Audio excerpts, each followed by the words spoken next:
అందరికీ నమస్తే అండి. మనం ఎవరితో పోటీ పడుతున్నాం? నేను మీతో పడుతున్నానా, మీరు ఇతరులతో పడుతున్నారా? ముఖ్యంగా మనం ఎవరితో పోటీ పడుతున్నాం?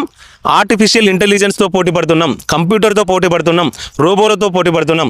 మరి వాటికి చాలా నాలెడ్జ్ను మనోళ్ళు, మన మేధావులు, శాస్త్రవేత్తలు వాటికి ఇన్పుట్ చేసి ఇచ్చారు. మరి వాటిని మనం అందుకోవాలంటే మన కనీస నాలెడ్జ్ కూడా ఉండాలి కదా. సో ఈ జాగ్రఫీ, హిస్టరీ, పాలిటీ ఇవన్నీ కేవలం ఎగ్జామ్ రాసే వాళ్ళ కోసమో లేదంటే చదువు చెప్పే వాళ్ళ కోసమో కాదు, మనకు కూడా కావాల్సినంత కనీస నాలెడ్జ్ ఉండాలని ఒక మంచి ఉద్దేశంతో మీ ముందుకైతే వస్తున్నాను. ఈరోజు చాలా ఇంట్రెస్టెడ్ టాపిక్. ఎందుకంటే ఇప్పుడు ఒక వ్యక్తి, కాకినాడలో ఉన్నటువంటి ఒక వ్యక్తి వాళ్ళ అబ్బాయిని లండన్కి పంపించిండు. ఆ లండన్లో ఉన్నటువంటి వ్యక్తి ఒక రోజు లేచి వాళ్ళ డాడీకి ఫోన్ చేసిండు. ఉదయం అక్కడ 7 గంటలకు లేచిండు, మామూలుగా ఫోన్ చేసిండు. నమస్తే నాన్న, గుడ్ మార్నింగ్ నాన్న అన్నాడు. అప్పుడు వాళ్ళ డాడీ, కాకినాడలో ఉన్న వాళ్ళ డాడీ ఫోన్ ఎత్తినప్పుడు టైం ఎంత అవుతుంది, అదేవిధంగా అతడు వాళ్ళ కొడుకును కొంచెం తిట్టడం జరిగింది. ఎందుకు తిట్టిండు? ఇలాంటి విషయాలు చాలా ఇంట్రెస్టింగ్గా ఉంటాయి. ఈ వీడియో మొత్తం మనకు మంచి అవగాహన అయితే కల్పిస్తుంది. ఈ వీడియో మీకు నచ్చితే కామెంట్ చేయండి, లైక్ చేయండి, మన ఛానల్ని అయితే ఖచ్చితంగా సబ్స్క్రైబ్ చేసుకోండి. సో వీడియోలోకి వెళ్ళినట్లయితే ఈరోజు మనం జాగ్రఫీ టాపిక్లో అక్షాంశాలు, రేఖాంశాలు, వీటినే లాటిట్యూడ్స్ అండ్ లాంగిట్యూడ్స్ అంటారు అన్నట్టు. అసలు వీటి ఉపయోగం ఏంటంటే భారతదేశంలో కాదు, ప్రపంచంలో వివిధ ప్రాంతాలలో కాలాలలో జరిగే మార్పులను, అదేవిధంగా ఋతుక్రమంలో జరిగే మార్పులను గురించి తెలుసుకోవడానికి ఈ లాటిట్యూడ్, లాంగిట్యూడ్, అక్షాంశాలు, రేఖాంశాలు ఉపయోగపడతాయి అన్నట్టు. సో ఇలా చాలా విషయాలు మనం షేర్ చేసుకోవడానికి ఇంత నాలెడ్జ్ని మనకు ఎవరిచ్చాలంటే లక్షలాది మంది శాస్త్రజ్ఞులు వందల వేల సంవత్సరాల కొద్ది పరిశోధనలు చేసి వాళ్ళ జీవితాన్ని దారబోసి వాళ్ళు తెలుసుకున్న విషయాలను మనకు ఈరోజు నాలెడ్జ్ రూపంలో ఇవ్వడం జరిగింది. సో అలా కొంతమంది శాస్త్రజ్ఞులను అయితే మేము ముందుకు తీసుకొస్తాను. ఎందుకంటే ఎవరైనా గట్లనే కానిస్టేబుల్కో ప్రిపేర్ అయ్యే వ్యక్తులు, గ్రూప్ 4 లాంటి ఎగ్జామ్స్ కోసం ప్రిపేర్ అయ్యే వ్యక్తులు ఈ మన వీడియో చూసినప్పుడు వాళ్ళకు కూడా హెల్ప్ఫుల్గా ఉండాలి. కాబట్టి కొంచెం విషయాలన్నీ మీకు అర్థమయ్యే విధంగా కొంచెం ఎక్కువగానే చెప్పుకుంటూ పోతాం. కాకపోతే తక్కువ టైంలో చెప్తాను, అర్థం చేసుకోండి. మనకు అరిస్టాటిల్ అనే వ్యక్తి భూమి గుండ్రంగా ఉంటుందని చెప్పడం జరిగింది. మరి భూమి గుండ్రంగా ఉంటుందంటే ఇప్పుడు మనం భూమి మీద ఉన్నాం, అసలు భూమి ఎట్లుంటుందో మనకు ఆకారం తెలుస్తుందా? ఎంత దూరం పైన మనకు భూమి కనబడుతుంది. సో అలాంటి సమయంలో అరిస్టాటిల్ అనే వ్యక్తి భూమి గుండ్రంగా ఉంటుందని చెప్పడం జరిగింది. అనాక్సిమండర్ అనే వ్యక్తి భూమికి సంబంధించి ఒక నీడ స్తంభాన్ని రూపొందించిండు. దీన్ని గ్నోమన్ అంటారు. దీని ద్వారా అతడు మొట్టమొదటిసారి ప్రపంచ పటాన్ని తయారు చేయడం జరిగింది. ఎందుకంటే ఏ పటాలు లేకుంటే మనకు వాస్కోడి గామా మన భారతదేశాన్ని ఎట్లా సందర్శిస్తాడు? అంత సముద్రంలో కనుచూపు మేర కూడా ఏం అవుపడిన ఆ సముద్రంలో మనకు మన భారతదేశాన్ని చేరుకున్నాడంటే ఇలాంటి శాస్త్రజ్ఞులు తయారు చేసినటువంటి వస్తువులే. అలా మొదటిసారి ప్రపంచ పటాన్ని తయారు చేసింది మనకు అనాక్సిమండరు. తర్వాత ఎరటోస్తనిస్ అనే ఒక వ్యక్తి ఇదే గ్నోమను, నీడ స్తంభాన్ని ఉపయోగించి మనకు భూమధ్య రేఖ పొడవును కొలవడం జరిగింది. భూమి చుట్టుకొలత 25,000 మైళ్ళు ఉంటుందని ఊహించి లెక్క చెప్పడం జరిగింది ఎరటోస్తనిస్. మనకు ఈ మొదటిసారి గ్లోబును తయారు చేసింది మెర్కటైర్ అనే ఒక వ్యక్తి. హిప్పోకర్స్ అనే ఒక వ్యక్తి గ్రీకు ఖగోళ శాస్త్రజ్ఞుడు. ఇతడు మన ఈ సంవత్సరం అని చెప్తున్నటువంటి ఇప్పుడు 365 రోజులు అని చెప్తున్నాం కదా, అసలు 365 రోజులు గంటలు నిమిషాలతో సహా లెక్కించిన వ్యక్తే ఈ హిప్పోకర్స్ అనే వ్యక్తి అన్నట్టు. అదేవిధంగా ఇతడు భూమి మనం గుండ్రంగా ఉంటుందంటాం కదా, అంటే వృత్తాకారం, ఈ వృత్తాన్ని 360 డిగ్రీలుగా అతడు విభజించడం జరిగింది. అంటే మన భూమికి కూడా 360 డిగ్రీలను కేటాయించడం జరిగింది. ఈ మన భూమి అనేది ప్రతి గంటకు 15 డిగ్రీల చొప్పున కదులుతుందట. అంటే అట్లా గంటకు 15 డిగ్రీలు కదులుతుందంటే మనకు 360 డిగ్రీలు కదలాలంటే 24 గంటల టైం పడుతుంది. అంటే భూమి మొత్తం అంటే తన చుట్టూ తాను తిరిగి రావడం, అంటే 360 డిగ్రీలు కంప్లీట్ చేయడానికి 24 గంటలు పడుతుంది. అదే మనం ఆత్మభ్రమణం అంటాం కదా, తన చుట్టూ తాను తిరగడం, ఒక రౌండ్ కంప్లీట్ చేయడానికి ఒక రోజు మొత్తం పడుతుంది. దీనివల్లే మనకు ఉదయము, రాత్రి, సాయంత్రము, మధ్యాహ్నము ఇవన్నీ ఏర్పడేది కూడా ఇలా భూమి ప్రదక్షిణలు చేయడం వల్లనే. సో అదేంటో మనం క్లియర్గా చూద్దాము. ఇప్పుడు అక్షాంశాలని వేటిని అంటారు? లాటిట్యూడ్స్. రేఖాంశాలు లాంగిట్యూడ్స్. వీటిని ఏమని ఎలా అంటారంటే, ఇప్పుడు భూమి గుండ్రంగా ఉంది కదా, ఇలా ఉన్న భూమి గుండ్రంగా ఉన్నదాన్ని అంటే భూమి సమాన భాగాలుగా చేసేటట్టు ఒక అడ్డు రేఖ గీస్తే, ఇటు ఈ అడ్డు రేఖకు ఉత్తరం వైపు ఉత్తరార్ధగోళం, దక్షిణ వైపు ఉన్నదాన్ని దక్షిణార్ధగోళం అంటారు. ఈ 2 సమాన భాగాలుగా గీసిన ఈ అడ్డు రేఖనే మనం భూమధ్య రేఖ అంటాం అన్నట్టు. ఇది ఒక అక్షాంశం. దీన్ని 2 సమాన భాగాలుగా చేసింది కాబట్టి ఇది భూమధ్య రేఖ, అంటే భూమిని మధ్యలో ఉంటుంది అన్నట్టు.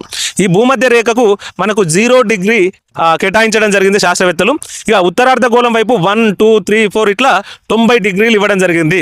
ప్రతి డిగ్రీకి అంటే ఒక డిగ్రీ నుంచి మరొక డిగ్రీకి మధ్యలో గ్యాప్ 111 కిలోమీటర్లు ఉంటాయి అన్నట్టు. సేమ్ దక్షిణార్ధగోళం అంటే భూమధ్య రేఖకు దక్షిణం వైపు కూడా 1, 2, 3 ఇట్లా 90 డిగ్రీలు ఇవ్వడం జరిగింది. ఇటు సైడ్ కూడా ప్రతి డిగ్రీ మధ్యలో 111 కిలోమీటర్ల గ్యాప్ అనేది ఉంటుంది. ఈ విధంగా భూమికి అడ్డంగా గీసిన రేఖలనే అక్షాంశాలుగా మనం చెప్పడం జరిగింది. ఇవి మనకు శీతోష్ణ స్థితి పరంగా ఇవి ఉపయోగపడతాయి అన్నట్టు. ఈ శీతోష్ణ స్థితిలో అంటే ప్రాముఖ్యతను దృష్టిలో పెట్టుకొని ఈ అక్షాంశాలలో ఇంపార్టెన్సీ మనం చెప్పడం జరిగింది శాస్త్రజ్ఞులు. అంటే 90 డిగ్రీలు కాకుండా ఇలా కొన్ని ఫస్ట్ భూమధ్య రేఖ ఇది ఇంపార్టెంట్, దాని తర్వాత ఉత్తరం వైపు 23.5 డిగ్రీల రేఖ, దక్షిణం వైపు 23.5 డిగ్రీల రేఖ. ఈ రెండు అంటే 23.5 డిగ్రీల రేఖ అనేది ఇంపార్టెంట్. ఈ ఉత్తరం వైపు ఉన్న దాన్నేమో మనం కర్కట రేఖ అంటారు. అదే దక్షిణం వైపు ఉన్న 23.5 డిగ్రీల రేఖనేమో మనం మకర రేఖ అంటారు అన్నట్టు. అదేవిధంగా మనకు ఉత్తరం వైపు 66.5 డిగ్రీలు, దక్షిణం వైపు 66.5 డిగ్రీల రేఖ ఏదైతే ఉంటుందో అది కూడా ఇంపార్టెంట్ ఇచ్చడం జరిగింది. దాన్ని ఉత్తరం వైపు అయితే ఆర్కిటిక్ వలయం అని, మనం దక్షిణం వైపు అయితే అంటార్కిటిక్ వలయం అని అంటారు అన్నట్టు. ఇక మనకు ఇంకా 90 డిగ్రీలు ఇటు 90 డిగ్రీలు చూసుకున్నట్లయితే ఉత్తర ధ్రువము, దక్షిణ ధ్రువం అన్నట్టు ఇవి స్థిర బిందువులుగా ఉంటాయి అన్నట్టు. ఇప్పుడు మరి శీతోష్ణ స్థితి పరంగా ఎట్లా అంటే ఇప్పుడు మనకు ఇక మీకు ఇక్కడ క్లారిటీ అయితే వస్తుంది. ఉష్ణోగ్రత ఆధారంగా ఈ యొక్క మన అక్షాంశాలను ఆధారంగా చేసుకొని ఒక ప్రాంతాలను 3 భాగాలుగా చేసింది మన ప్రపంచాన్ని. ఒకసారి చూడండి, ఈ భూమధ్య రేఖకు ఉత్తరం వైపు 23.5 డిగ్రీలు, దక్షిణం వైపు 23.5 డిగ్రీలు ఉన్నాయి కదా. ఈ మొత్తాన్ని అంటే అటు నుంచే ఆ 23.5 నుంచి ఈ 23.5 వరకు ఈ మధ్యలో ఉన్న భూభాగాన్ని ఉష్ణమండల భూభాగం అంటారు అన్నట్టు. ఇప్పుడు మన భారతదేశము ఈ 23.5 డిగ్రీల కర్కట రేఖ ఉంది కదా, మన భారతదేశం అసలు ఎటు సైడ్ ఉందో చెప్పాలంటే ఈ భూమధ్య రేఖకు ఉత్తరం వైపు ఉంటుంది అన్నట్టు. సో ఈ ఉత్తరం వైపు ఉన్నది ఈ 23.5 డిగ్రీల కర్కట రేఖ మన భారతదేశం గుండా పోతుంది, మధ్య గుండా. ఈ 23.5 డిగ్రీల కిందికి ఇదంతా ఉష్ణమండల భూభాగం అంటారు కదా. అందుకే మనకు నార్త్ ఇండియా కంటే సౌత్ ఇండియాలో ఎండలు ఎక్కువగా ఉంటాయి. అదేవిధంగా ఇప్పుడు ఆఫ్రికా లాంటి దేశాలు ఖండం కూడా ఈ యొక్క ఉష్ణమండల భూభాగం అంటే ఈ కర్కట రేఖకు మకర రేఖకు మధ్యలో ఉంది కాబట్టి ఇక్కడ కూడా ఎండలు ఎక్కువగా ఉంటాయి. ఇక్కడ పగలు రాత్రి దాదాపు సమాన టైమింగ్ను కలిగి ఉంటాయి అన్నట్టు. ఎక్కువగా భూమధ్య రేఖ వద్ద అట్లుంటుంది, కొంచెం దూరం జరుగుతా అంటే కొంచెం టైం అటు ఇటు మారుతూ ఉంటుంది అన్నట్టు. దీన్ని ఉష్ణమండల భూభాగం అంటారు కదా. అదే 23.5 నుంచి 66.5 డిగ్రీల మధ్య ఏదైతే ఉందో ఉత్తరం వైపు కావచ్చు లేదా దక్షిణం వైపు కావచ్చు, ఈ భూభాగాలను ఏమంటారంటే సమశీతోష్ణ భూభాగాలు, ఉష్ణమండల భూభాగం అంటారు అన్నట్టు. అంటే ఇక్కడ వేడి అనేది మధ్యస్థంగా ఉంటుంది అన్నట్టు, బాగా ఎక్కువ ఉండదు, బాగా తక్కువ ఉండదు, మధ్యస్థంగా ఉంటుంది అన్నట్టు. దేంతో పోల్చుకుంటే మన ఈ ఉష్ణమండల భూభాగంతో పోల్చుకున్నప్పుడు తక్కువ ఉంటుంది అన్నట్టు. ఇక 66.5 నుంచి ఉత్తరం వైపు 90 డిగ్రీలు, అదే దక్షిణం వైపు 66.5 నుంచి 90 డిగ్రీలు ఉంటాయి కదా. అక్కడ ఇక శీతల ధ్రువ మండలం అన్నట్టు, ఆడ బాగా అంతేగా మంచుగడ్డలే ఉంటాయి అన్నట్టు. ఇది ఇట్లా 3 భాగాలుగా విభజించడం జరిగింది అక్షాంశాలను మనం ఆధారంగా చేసుకొని అని చెప్పుకోవచ్చు. అయితే ఇక్కడ మనకు రేఖాంశాల గురించి కనుక చూసినట్లయితే, మనం రేఖాంశాల గురించి చూసుకున్నట్లయితే ఇప్పుడు అడ్డంగా గీసిన వాటిని అక్షాంశాలు అన్నారు కదా. రేఖాంశాల విషయానికి వస్తే భూమధ్య రేఖను ఖండిస్తూ ఈ విధంగా భూమధ్య రేఖను ఖండిస్తూ నిలువుగా గీసిన రేఖలనే రేఖాంశాలు అంటారు అన్నట్టు. ఇవి ఎన్ని ఉన్నాయంటే 360 ఉన్నాయి అన్నట్టు. ఇవి 360 గీయడం జరిగింది. ఇవన్నీ కూడా ఉత్తర ధ్రువం వైపు నుంచి స్టార్ట్ అయ్యి కొంచెం వెడల్పుగా 360 ఇట్లా వచ్చి మళ్ళీ దక్షిణ ధ్రువం వద్ద అన్ని కలుస్తాయి అన్నట్టు. అట్లా 360 డిగ్రీలు ఉన్నాయి. దీంతో మనకు ఏం ఉపయోగపడుతుందంటే టైమును లెక్కించవచ్చు. అది ఏ విధంగా అనేది ఒకసారి చూద్దాం. ఇప్పుడు మనకు అసలు టైం ఎట్లా వచ్చిందంటే మామూలుగా ఈ ఎక్కడైతే ఇప్పుడు భూమధ్య రేఖ మనం 0 డిగ్రీ రేఖాంశం ఉన్నారు కదా, మనకు ఈ లండన్ మీదుగా వెళ్ళేటటువంటి ఒక ఊహించినటువంటి రేఖాంశం 0 డిగ్రీ ఇవ్వడం జరిగింది మన శాస్త్రజ్ఞులు. అంటే ఇక్కడ 0 డిగ్రీ ఇచ్చిళ్ళు. ఇక ఇక్కడి నుంచి వెళ్ళి తూర్పు వైపు 1 2 3 ఇట్లా ఇటొక 180, అట్లనే పశ్చిమ వైపు 1 2 3 ఇటొక 180 ఇలా ఇవ్వడం జరిగింది.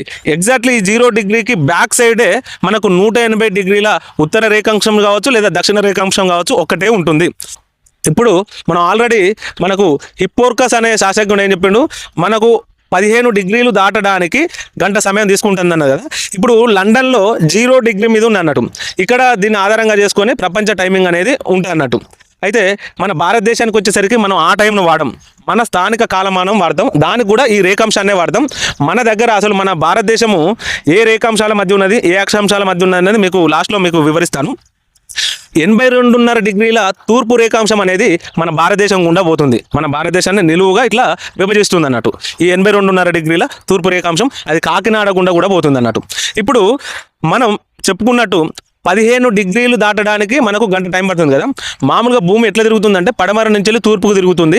దీనివల్ల తూర్పు సైడ్ ఉన్నోళ్ళు మొదలు సూర్యుని చూస్తారు. ఇప్పుడు సూర్యుడు ఇక్కడనే ఉన్నాడు అనుకుందాం. ఇప్పుడు భూమి తూర్పు సైడ్ తిరుగుతుందంటే మొదలు ఉన్నోళ్ళు మొదలు చూస్తారు, మళ్ళీ పశ్చిమ వైపు వచ్చినప్పుడు తిరిగినప్పుడు సూర్యుని చూస్తారు కదా, అక్కడ ఉన్న సూర్యుడిని. సో అంటే దీని అర్థమైంది, తూర్పు సైడ్ ఉన్నోళ్ళు సూర్యోదయం మొదలవుతుంది, పడమర సైడ్ ఉన్నోళ్ళు కొంచెం లేటుగా అవుతుంది. అది ఎంత లేటుగా అవుతుంది అన్నప్పుడు 15 డిగ్రీలు దాటడానికి గంట టైం పడుతుంది కదా. ఇప్పుడు మనం 82.5 డిగ్రీలు తూర్పు రేఖాంశం వద్ద మనం ఉన్నాం కదా. ఇప్పుడు మన దగ్గర సూర్యుడు ఉదయం 6 గంటలకు స్టార్ట్ అయింది అనుకోండి. ఇప్పుడు అది భూమి తిరుగుతూ ఉంటే గంటకు 15 కిలోమీటర్లు ముందుకు పోతుంది. ఇట్లా మనం లండన్ అంటే 0 డిగ్రీ కాబట్టి ఈ 82.5 డిగ్రీలు కంప్లీట్ అయ్యి లండన్ సూర్యుని చూసే అంత సమయం వరకు ఎంత సమయం పడుతుందంటే గంటకు 15 డిగ్రీల చొప్పున 82 డిగ్రీలకు లెక్కేస్తే 5.5 గంటలు పడుతుంది. అంటే మనం సూర్యుని చూసిన తర్వాత 5.5 గంటలకు లండన్లోని ప్రజలు సూర్యుని చూస్తారు. అక్కడ ఆ సమయంలో సూర్యోదయం జరుగుతుంది. ఇప్పుడు చెప్పండి, వాళ్ళ అబ్బాయి 7 గంటలకు ఫోన్ చేసిండు. వాస్తవానికి ఆయన అక్కడ ఉదయము ఆయన ఫోన్ చేసి గుడ్ మార్నింగ్ నానా అని చెప్పడం జరిగింది. అప్పుడు వీళ్ళ డాడీ ఎంత టైం అవుతుంది, 5.5 గంటలు మనం కలుపుకోవాలి. ఎందుకంటే మనం మొదలే సూర్యోదయం అవుతుంది కదా. 5.5 గంటలు కలుపుకుంటే అంటే 7 గంటలకు 5.5 గంటలు కలుపుకుంటే దాదాపు మధ్యాహ్నం 12:30. ఆ సమయంలో ఆయన బావి కాడ ఎర్రటెండలో పని చేసుకుంటుంటాడు. అప్పుడు గుడ్ మార్నింగ్ అంటే మరి ఆయన కోపం రాదా? వాస్తవానికి ఈయన తప్పు లేదు, ఆయన తప్పు లేదు, కానీ సిచ్యువేషన్ తప్పు. కాబట్టి మనకు ఈడ మధ్యాహ్నం 12:30 గంటలు అవుతుంది. అంటే 5.5 గంటలు మనం ముందుంటాం అన్నట్టు. అర్థమైందా? చూడండి, అంటే మనకు తెలియకుండానే ఎన్ని విషయాలు జరుగుతున్నాయో. మనం కేవలం సూర్యోదయం సూర్యాస్తమయం మాత్రమే అనుకుంటాం, కానీ ఇవన్నీ కూడా సైంటిఫికల్గా ఎంత ఎఫెక్టివ్గా ఉన్నాయో ఒకసారి ఆలోచించండి. అక్షాంశాలు రేఖాంశాలు మనం చూసుకున్నాం కదా. ఈ అక్షాంశాలు రేఖాంశాలు కలుసుకున్న కాడ గ్రిడ్లు ఏర్పడతాయి.